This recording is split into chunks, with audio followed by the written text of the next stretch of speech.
तुम्हाला माहितीये का बाळूमामांचा पहिला भंडारा कसा सुरू झाला? किंवा फाल्गुन महिन्यात आकाशवाणीनं बाळूमामांना काय सांगितले होते माहितीये का? शेवटी काय घडलं हे ऐकल्यावर तुमच्या डोळ्यात पाणी येईल. फाल्गुनातील त्या दिवशी काहीतरी असं घडलं ज्यामुळे आजही लाखो लोक आदमापूरच्या भंडारा उत्सवास येतात. ही कथा शेवटपर्यंत नक्की ऐका. मामा बकरी चारत असताना ऐन दुपारी 12 वाजता आकाशवाणी झाली. बाळू, तू लोकसंग्रह करण्यासाठी पांडुरंगाचा सप्ताह कर, मोठे अन्नदान कर, तुझ्या तपश्चर्येला फळ मिळेल.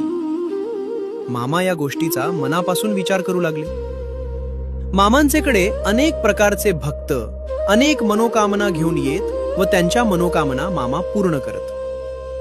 मामा कधी कुणाला देवऋषीप्रमाणे खास काही अंगात येऊन